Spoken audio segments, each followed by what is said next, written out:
தமிழக முதல்வர் திராவிட மாடல் ஆட்சியின் நாயகன் அவர்கள் தலைமையிலே அமைந்த ஆட்சி இந்த 39 மாத கால நிறைவில் திருக்கோயில் திருப்பணிக்கு அதிக அளவு முக்கியத்துவம் தந்து நடைபெறுகின்ற திருப்பணிகளை தொடர்ந்து ஆய்வு செய்து பக்தர்களுடைய தேவைகளை நிவர்த்தி செய்கின்ற வகையிலும் பக்தர்களுடைய நேர்த்திக் கடனுக்கு உண்டான அனைத்து அமைப்புகளையும் உருவாக்கி தருவதில் முனைப்போடு துறை ஆர்வம் காட்டுவதின் தொடர்ச்சியாக இன்றைக்கு அருள்மிகு கங்காதேஸ்வரர் திருக்கோயிலில் நானும் துறையினுடைய ஆணையாளர் அன்பிற்கினிய ஸ்ரீதர் அவர்களும் துறையினுடைய கூடுதல் ஆணையாளர் அன்பிற்கினிய முல்லை அவர்களும் இந்த திருக்கோயிலுடைய அறங்காவலர் குழு தலைவர் மருத்துவர் வெற்றி அவர்களும் ஆய்வினை மேற்கொண்டோம். இந்த திருக்கோயிலை பொறுத்தளவில் 81 லட்சம் ரூபாய் செலவில் மரத்தேர் உட்பட 3.86 கோடி ரூபாய் மதிப்பீட்டில் 29 பணிகள் மேற்கொள்ளப்பட்டு பணிகள் நடந்து வருகின்றன.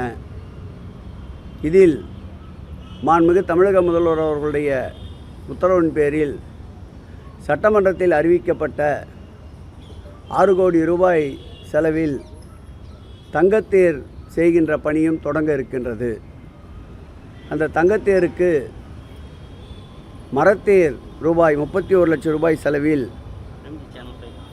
மரத்தேர் பணி முடிவுற்றிருக்கின்றது. இந்த திருக்கோயிலை பொறுத்தளவில் மதில் சுவர் கட்டுகின்ற பணி 29 லட்சம் ரூபாய் செலவில் பணிகள் தொடங்கப்பட்டிருக்கின்றன. இந்த திருக்கோயிலானது 2008ஆம் ஆண்டு குடமுழுக்கு நடைபெற்றிருக்கின்றது. ஆகம விதிகள் படி 12 ஆண்டுகளுக்கு ஒரு முறை நடைபெற வேண்டிய இந்த பணியை இந்த ஆட்சி ஏற்பட்ட பிறகு 1/2/2023 அன்று இந்த திருக்கோயிலுடைய திருப்பணிகள் துவக்க விழா பாலாலயம் எனப்படுகின்ற விழாவில் பங்கேற்று இந்த பணிகளை துவக்கி வைத்தோம். 2 ஆண்டு காலத்திலே இந்த பணிகள் திருப்பணி நிறைவுற்று குடமுழுக்கு நடத்தப்படும் என்று அறிவித்திருந்தோம். கிட்டத்தட்ட 90% பணிகள் நிறைவுற்ற நிலையில் அடுத்தடுத்து வருகின்ற குடமுழுக்கு நல்ல நாளில் இந்த திருக்கோயிலுடைய குடமுழுக்கு நடைபெறும் என்பதை மகிழ்ச்சியோடு தெரிவித்துக் கொள்கிறோம். இந்த ஆட்சி ஏற்பட்ட பிறகு 1000 திருக்கோயில்கள் குடமுழுக்கு நிறைவினை இந்து சமய அறநிலையத்துறை வெகு சிறப்பாக கொண்டாடியது. இன்றோடு 1983 திருக்கோயில்களுக்கு குடமுழுக்கு நிறைவு பெற்றிருக்கின்றது. வருகின்ற 28/8 அன்று 11 திருக்கோயில்களுடைய குடமுழுக்கு நடைபெற இருக்கின்றது. அதோடு அடுத்த மாதம் இந்த மாத இறுதி 30/8/2024 சுமார் 9 திருக்கோயில்கள் குடமுழுக்கு நடைபெற இருக்கின்றது. இதோடு சேர்த்தால் 2003 திருக்கோயில்களுக்கு இந்த ஆட்சி ஏற்பட்ட பிறகு குடமுழுக்கு நிறைவு பெறுகின்றது. 30ஆம் தேதி நடைபெறுகின்ற குடமுழுக்கில் துறையினுடைய அமைச்சர் என்ற வகையில் 2000 திருக்கோயில்கள் நிறைவு பெற்றதை குறிக்கின்ற வகையில் நானும் அந்த குடமுழுக்கில் பங்கேற்க இருக்கின்றேன்.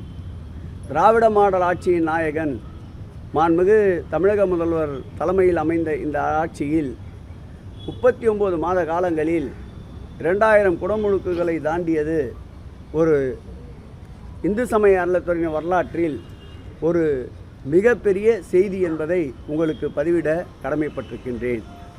அந்த வகையில் இந்த ஆட்சி ஏற்பட்ட பிறகு இதுவரையில் மீட்கப்பட்ட நிலம் 6850 ஏக்கர் நிலம் இதுவரையில் மீட்கப்பட்டிருக்கின்றது. இந்த நிலங்களுடைய மதிப்பு 6770 கோடியே 36 லட்சம் பெருமானமுள்ள நிலங்கள் மீட்கப்பட்டிருக்கின்றன. இந்த ஆட்சி ஏற்பட்ட பிறகு நில அளவை என்ற ஒரு திட்டத்தை தொடங்கினோம்.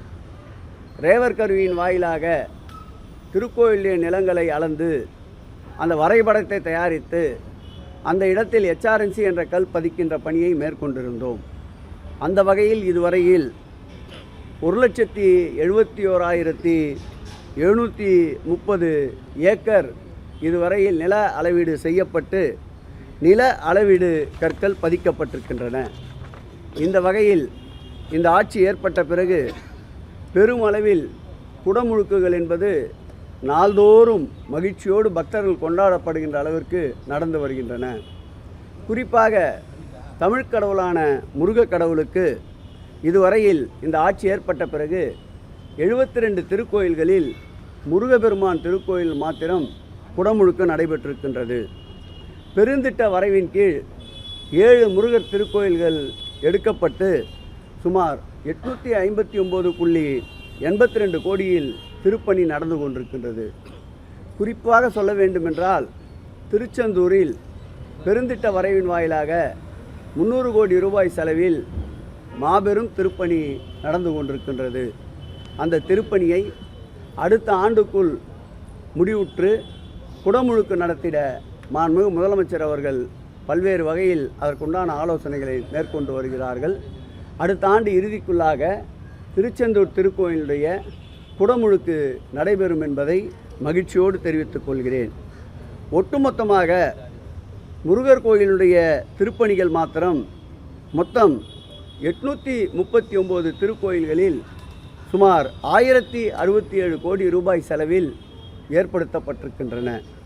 பழனி, திருச்செந்தூர் மற்றும் திருத்தணி ஆகிய 3 திருக்கோயில்களில் நாள் முழுவதும் அன்னதான திட்டம் இந்த ஆட்சி வந்த பிறகுதான் தொடங்கி வைக்கப்பட்டது. அறுபடை வீடு ஆன்மீக பயணம் என்று 2024 1000 பேர்கள் என்று அறிவித்து 24-25 கூடுதலாக 1000 பேர் என்று அறிவிக்கப்பட்டு இதுவரையில் 891 பேர் இந்த பயணத்தால் இந்த அறுபடை முருகர் வீடு பயணத்திற்கு பயனடைந்திருக்கின்றார்கள் மூத்த குடிமக்கள். அதோடு இந்த திட்டத்திற்கு அரசு 1,38,00,000 ரூபாயை மானியமாக வழங்கியிருக்கின்றது. இந்த ஆன்மீக பயணம் முழுக்க அரசினுடைய நிதியை கொண்டு தான் இந்த ஆன்மீக பயண திட்டம் செயல்படுத்தப்பட்டிருக்கின்றது. இதையெல்லாம் ஏன் சொல்லுகிறோம் என்றால், ஏதோ இந்த முத்தமிழ் முருகர் மாநாட்டை அரசியலுக்காகவும் புதிதாகவும் இதில் கையில் எடுத்தது போல் ஒரு சிலர் கூறி வருவதால் தான் ஏற்கனவே இந்த ஆட்சி ஏற்பட்டதிலிருந்து முருகர் தமிழ் கடவுள் என்ற முருகர் திருக்கோயில்களில் திருப்பணிகளை என்னவெல்லாம் மேற்கொண்டு இருக்கின்றோம் என்பதை விளக்குவதற்காகத்தான் இதை எடுத்து கூறினோம். இதில் எந்தவிதமான அரசியலும் இல்லை. பக்தர்கள் மகிழ்ச்சியோடு இறைவனை தரிசனம் செய்வதற்கு தேவையான அடிப்படை வசதிகள் ஆகமப்படி 12 ஆண்டுகளுக்கு ஒரு முறை நடைபெற வேண்டிய குடமுழுக்குகளை துரிதப்படுத்துகின்ற பணி, அந்த குடமுழுக்குகளுக்கு தேவையான நிதியை பொதுமக்களிடமிருந்தும் உபயதாரிடமிருந்தும் அதேபோல் திருக்கோயில் நிதியிலிருந்தும் அரசு நிதியிலிருந்தும் பெருமளவு எந்த இடத்திலும் கீஞ்சிட்டும் தவறுக்கு இடம் தராமல் நேர்த்தியோடு இறைவன் புகழ் பாடுகின்ற ஒரு ஆட்சி இதுவரையில் தமிழகத்திலே அமைந்திருக்குமானால் அது நம்முடைய தமிழக முதல்வர் அன்பிற்கினிய தளபதி அவர்கள் தலைமையிலே அமைந்த ஆட்சிதான் என்பதை பெருமிதத்தோடு இந்து சமய அறநிலைத்துறை சொல்லிக்கொள்ள கடமைப்பட்டிருக்கின்றது. இந்து சமய அறநிலைத்துறைக்கு வாழ்த்துக்களை தெரிவிக்கிறோம்.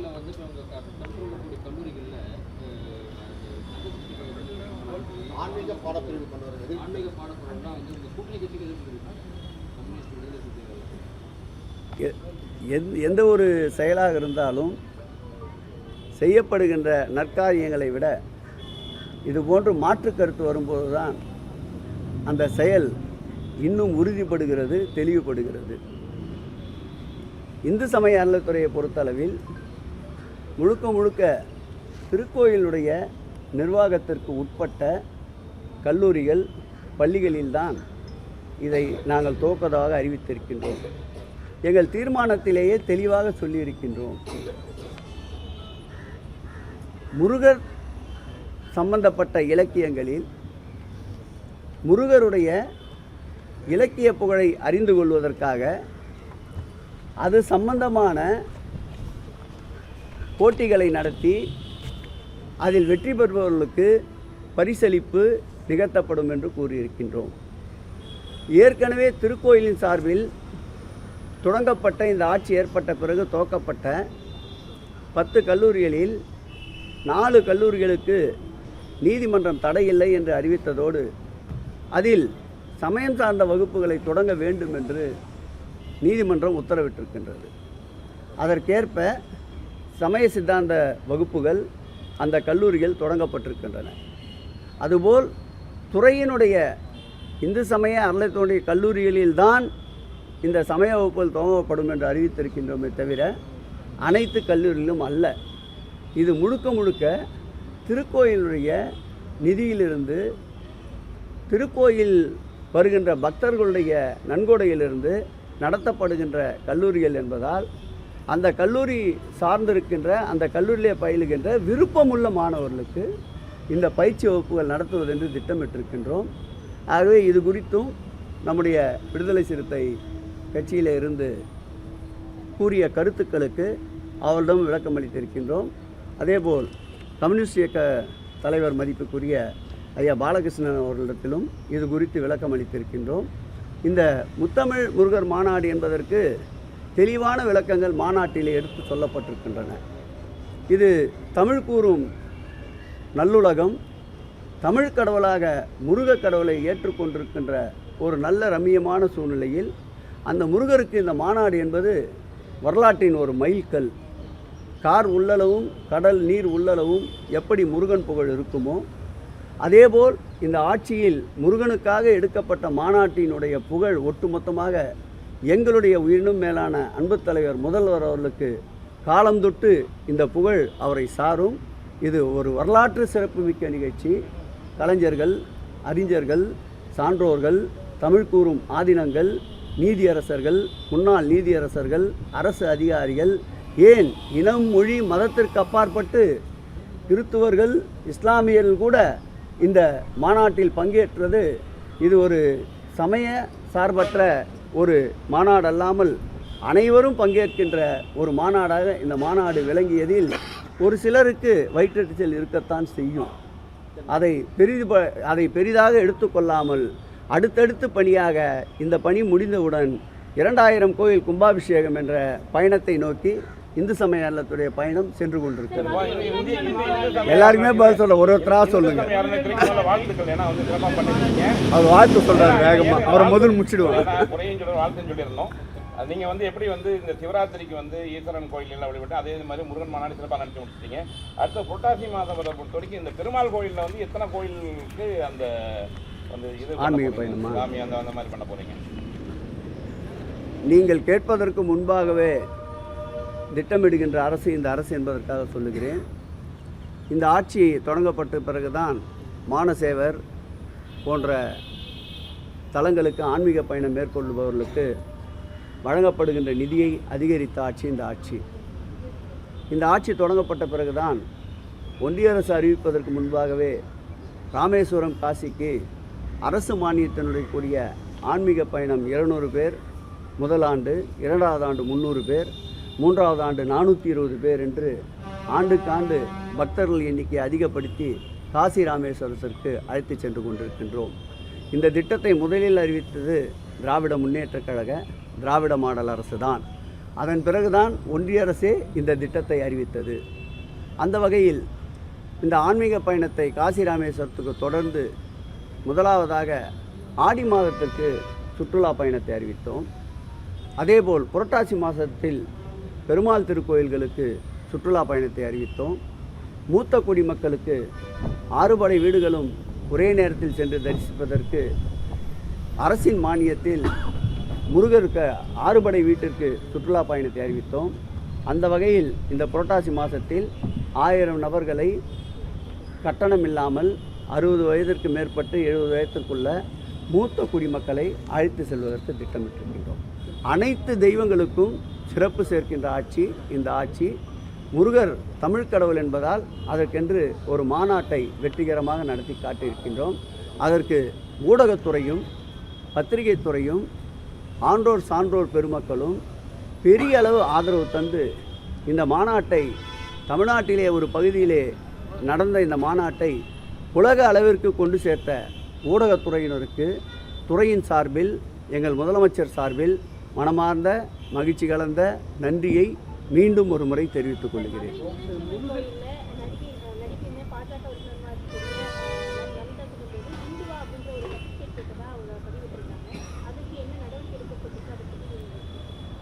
ஏற்கனவே பழனி திருக்கோயிலில் இது போன்ற ஒரு பிரச்சனை தொடர்பான வழக்கில் வந்த தீர்ப்பில் அந்த அடிப்படையில் இஸ்லாமியராக இருக்கக்கூடும் என்பதால் அப்படி ஒரு சம்பவம் நேற்றைக்கு நடந்திருக்கின்றது. உண்மையிலே இந்த சம்பவம் குறித்து அன்பிற்கினிய சகோதரி நமிதா அவர்களுடைய பதிவை நான் நேற்றைக்கு கேட்டேன். என்னையும் அந்த பதிவிலே இணைத்துத்தான் இப்படி நடந்தது என்று முறையிட்டிருந்தார்கள். உடனடியாக இது குறித்து விசாரிப்பதற்கு ஆணையர் அவர்கள் உத்தரவிட்டிருக்கின்றார்கள். நிச்சயம் ஏதாவது அவர்கள் மனது புண்படும்படியோ அல்லது விரும்பத்தகாத அளவிற்கு சட்டத்திற்கு புறம்பாக ஏதாவது நடந்திருந்தாலோ அது குறித்து விசாரித்து நிச்சயமாக நடவடிக்கை எடுக்கப்படும். அவர் வருத்தப்பட வேண்டாம். அப்படி அவர் பெரியதளவு வருத்தப்படுவதாக இருந்தால் நாங்கள் எங்களுடைய வருத்தத்தையும் பதிவு செய்து கொள்ளுங்கள். முருகன் மாநாட்டை மாற்று மதத்தினரும் வரவேற்பு தெரிவிக்கிறாங்க. இதே மாதிரி சிறுபான்மையை மையப்படுத்தி மாநாடு நடத்த வேண்டும் என்று கோரிக்கை வலுக்கும் இஸ்லாமியர்களுக்கும். இந்த ஆட்சியை பொறுத்தளவில் திராவிட மாடல் ஆட்சி இது. மாண்புமிகு முதலமைச்சர் அவர்கள் அனைவரையும் இரண்டு கண்களாக இரண்டு கரங்களாக பாவிப்பவர். மாண்புமிகு முதலமைச்சர் அவர்கள் அழைக்கின்ற போதெல்லாம் அவருடைய சிறுபான்மையினருடைய மாநாடு என்றாலும் சரி, அவருடைய திருவிழாக்கள் நிகழ்ச்சிகள் என்றாலும் சரி கலந்து கொள்கிறார்கள். இந்த அனைத்துலக முருகர் பக்தர் மாநாட்டில் கூட மாண்புமிகு முதலமைச்சர் அவர்கள் ஆற்றிய உரையில் எல்லோருக்கும் எல்லாம் என்ற கருத்தைத்தான் தெரிவித்தார். இதில் கூட நேரமின்மை காலமின்மையால் காணொலி காட்சியிலே வந்து வெகு சிறப்பாக அவர் ஆற்றிய உரையை அனைத்து ஆதீன பெருமக்களும் மகிழ்ச்சியோடு வரவேற்றிருக்கின்றார்கள். இந்த ஆட்சியை பொறுத்தளவில் இன்னார் இனியவர் என்பதல்ல, அனைவராலும் ஒட்டுமொத்த ஆதரவோடு தேர்வு செய்யப்பட்ட முதல்வர் எல்லோருக்கும் எல்லாம் என்ற நிலையிலே செயல்பட்டு கொண்டிருக்கின்றார். மாண்புமிகு முதலமைச்சர் அவர்கள் உத்தரவு கொடுத்தார். இறைவன் அருள் கிட்டியது. இது ஏதோ ஒரு மாநிலத்தில் ஒரு மாவட்டத்தில் நடக்கின்ற மாநாடாக இல்லாமல் இது மாவட்டத்தை தாண்டி, மாநிலத்தை தாண்டி, இந்தியாவை ஒன்றியத்தை தாண்டி உலக அளவிலே நடைபெற்ற ஒரு மாநாடாக இது மாறியது. நிச்சயமாக எங்களுடைய மாண்புமிகு தமிழக முதல்வருடைய ஆசியும் முருகனுடைய அருளாசியும் இருந்தால் இது போன்ற மாநாடுகள் தொடரும். ஆன்மீகம் பேசாமல் தமிழகத்தில் வந்து அரசியல் நடத்த முடியாது. உதாரணம் தான் அந்த முருகன் மாநாடு. தமிழிசை சவுந்தரராஜன் ஆன்மீகம் பேசி தான் கடந்த சட்டமன்ற தேர்தலுக்கு முன்பு வேலை கையில் எடுத்தார். மக்கள் என்ன தீர்ப்பு தந்தாங்க? யார் வேண்டுமானாலும் எதை வேண்டுமானாலும் சொல்லலாம். கருத்து யாரிடம் வந்து வருகிறது, அந்த கருத்திற்கு ஏற்புடையவர்கள் அந்த கருத்துக்கு தகுதியானவர்களிடமிருந்து வருகை தந்தால்தான் அந்த கருத்தை ஏற்றுக்கொள்வார்கள். இவர்கள் கூட வேலை தூக்கி கொண்டு ஊராக அலைந்தார்கள். சட்டமன்ற தேர்தலில் மக்கள் என்ன தீர்ப்பளித்தார்கள்? இதற்கெல்லாம் முழுமுதல் பொருளாக விளங்குபவர் மாண்புமிகு தமிழக முதல்வருடைய கையிலே இந்த ஆட்சி அதிகாரத்தை ஒப்படைத்தால்தான் முருகர் கடல் கடந்து பல நாடுகளுக்கு அவருடைய பெருமையும் தமிழுடைய பெருமையும் கொண்டு சேரும் என்பதால் தான் முருகரை முருகராகவே பல தெய்வங்களுடைய அருளோடு அவர்களை ஏற்றுக்கொள்ளாமல் மாண்புமிகு முதலமைச்சர் அவர்களை ஏற்றுக்கொண்டு முதலமைச்சராக ஆக்கினார்கள். 2024 நாடாளுமன்ற தேர்தலுக்கு முன்பு கூட பல்வேறு வகையில் ஆன்மீகத்தை கையில் எடுக்க முனைந்தார்கள்.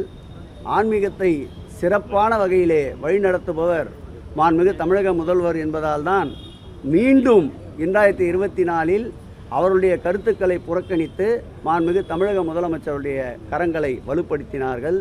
ஆக யார் வேண்டுமானாலும் எந்த கருத்தை வேண்டுமானாலும் கூறலாம்.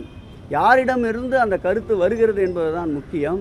ஆகவே இவர்கள் சொல்வதைப் போலல்ல, ஆன்மீகம் வேறு, அரசியல் வேறு. அந்த கோணத்தில் தான் இந்த ஆட்சி செயல்பட்டு கொண்டிருக்கின்றது. விநாயகர் சதுர்த்தி முன்னிட்டு நம்ம இந்த அறநிலைத்துறை உனக்கு ஒரு ரெண்டு முடிஞ்சிச்சு.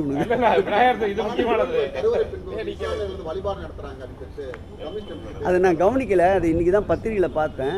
அவர்கிட்ட இது தொடர்பாக கேட்டுட்டு அப்புறம் பேசுகிறேன். ஆனால் இந்த மாநாட்டில் இஸ்லாமிய பெருமக்களும் கலந்துக்கிறாங்க. அது ஒரு சிறப்புக்குரியது. சமய சார்பற்ற மாநாடு எல்லாம் கலந்து நீங்களே சொல்லியிருக்கீங்க. ஆனால் வந்து பாலாஜி சொல்லும்போது வந்து அரசு வந்து ஒரு மதத்தை வந்து கலப்புற செயல்பாட்டில் இது மதத்தை பரப்புவதல்ல. அவர் ஒரு பெரியவர், ஒரு கட்சியுடைய தலைவர். அவருக்கு பதிலுக்கு பதில் கூறுகின்ற அளவிற்கு என்னுடைய உயரம் இல்லை. அவரிடம் இது குறித்து கைபேசியில் பேசினேன். ஆகவே அந்த பிரச்சனை முடிவுக்கு வந்துவிட்டது. அடுத்த பிரச்சனையை நோக்கி சென்று கொண்டிருக்கின்றோம்.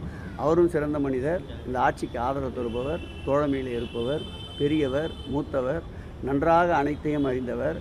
தில்லை நடராஜர் கோயில் கூட தீட்சதலை எதிர்த்து கடுமையாக போராட்ட களத்தில் நின்று கொண்டிருப்பவர்.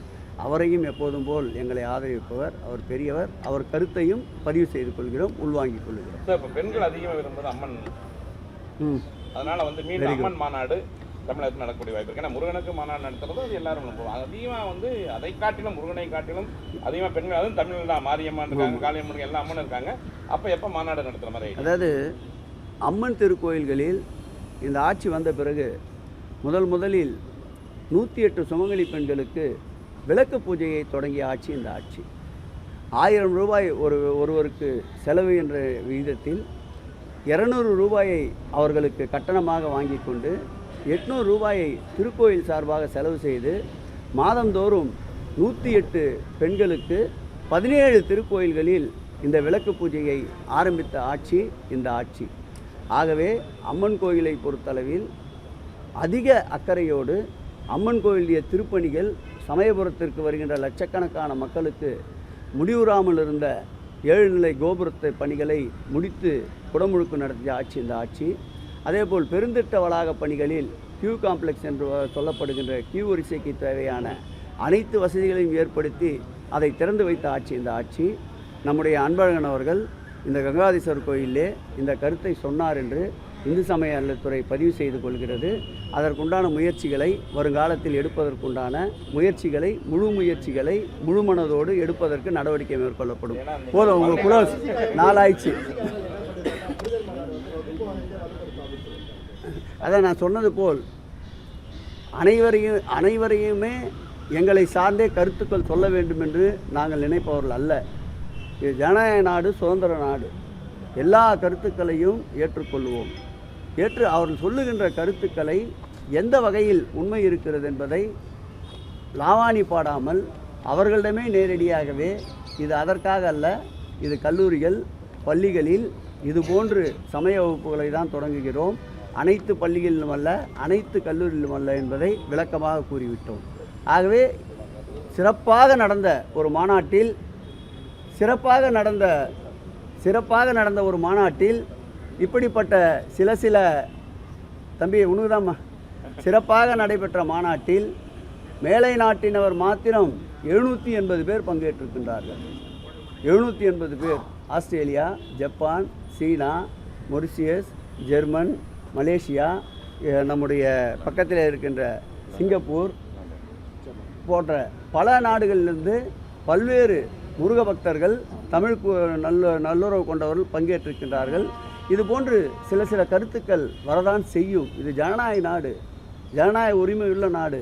அது மாத்திரமல்லாமல் திராவிட முன்னேற்ற கழகமே ஒரு ஜனநாயக கட்சி. இது போன்ற கருத்துக்களை மகிழ்ச்சியோடு வரவேற்கிறவர்கள் நாங்கள். அதை எதிர்த்து அதற்கு எதிர்மறை கருத்துக்களை கூற நான் விரும்பவில்லை. அந்த நண்பருக்கு, நாடாளுமன்ற உறுப்பினருக்கு போதிய விளக்கத்தை நான் சொல்லியிருக்கின்றேன்.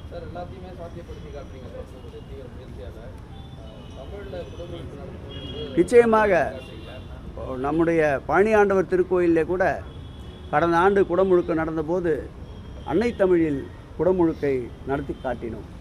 இதைத் தொடர்ந்து அனைத்து திருக்கோயில்களிலும் எங்கெல்லாம் சாத்தியக்கூறுகள் இருக்கின்றதோ அங்கெல்லாம் படிப்படியாக இந்த ஆட்சியினுடைய கொள்கையில் அதுவும் ஒரு கொள்கை, அன்னை தமிழ் அர்ச்சனை என்பதை இந்த ஆட்சி வந்த பிறகுதான் மாண்புமிகு முதலமைச்சர் அவர்கள் வலியுறுத்தியிருக்கின்றார். அதேபோல் அன்னை தமிழ் அர்ச்சனை செய்பவர்களுக்கு 60% அந்த பங்கு தொகையை அந்த அர்ச்சகர்களுக்கு வழங்குவதற்கும் இந்த ஆட்சி வந்த பிறகுதான் உத்தரவிட்டார். அதேபோன்று 13 போற்றி புத்தகங்களை மாண்புமிகு தமிழக முதல்வர் அவர்கள்தான் இந்த ஆட்சி வந்த பிறகு புதுப்பித்து 13 போற்றி புத்தகங்களை வெளியிட்டிருக்கின்றார். ஆகவே தமிழ் எங்கும், தமிழ் எதிலும் என்பதில் உறுதியாக இருக்கின்ற ஆட்சி. கலைஞர் அவருடைய நாணயம் வெளியீட்டில் கூட தமிழ் வெல்லும் என்ற கையெழுத்து தான் இடம்பெற்றிருக்கின்றது. அதுபோல் தமிழை தாங்கி தூக்கி பிடிக்கின்ற நம்முடைய முதல்வர் அன்னை தமிழில் அர்ச்சனை என்பதை அழுத்தம் தந்து கொண்டிருக்கின்றார். குடமுழுக்கு அன்னை தமிழில் குடமுழுக்கு என்பதைக்கும் அழுத்தம் தந்து கொண்டிருக்கின்றார்.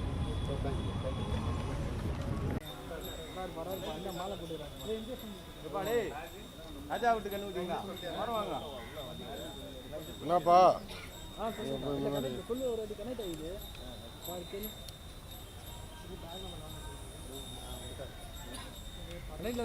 ஜெய் வேணாம்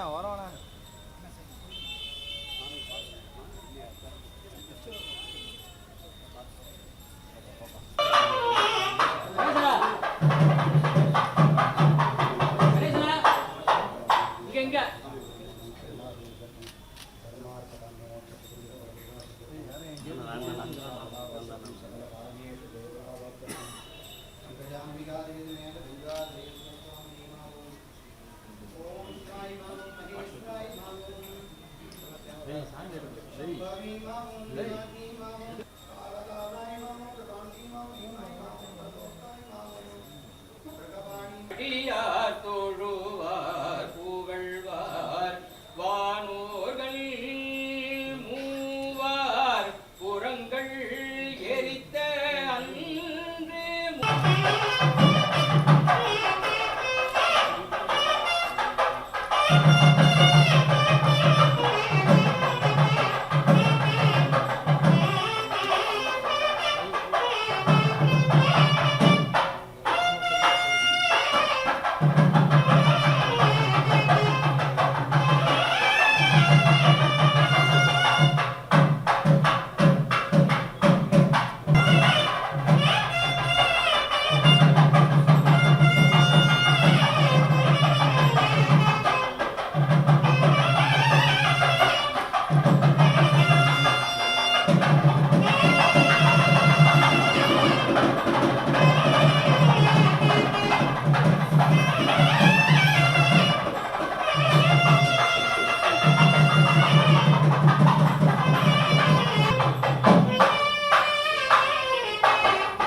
அடுத்த டேட் எப்போ வந்து குடம்பு டேட்டு 15th அண்ணா பிறந்த நாள் அதுக்கடுத்து புரட்டாசியில் பண்ண மாட்டாங்க. புரட்டாசி ஐசிசி இந்த வருஷம் கார்த்திகை 13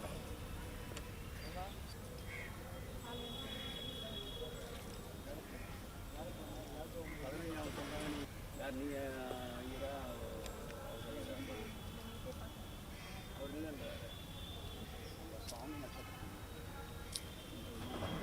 பிரச்சனை ஆரம்பிச்சிட்டாங்க. நல்லா விட்டு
ஆமாம்மா, அது கட்டத்துக்கு முன்னாடி எழுதி வச்சுங்க.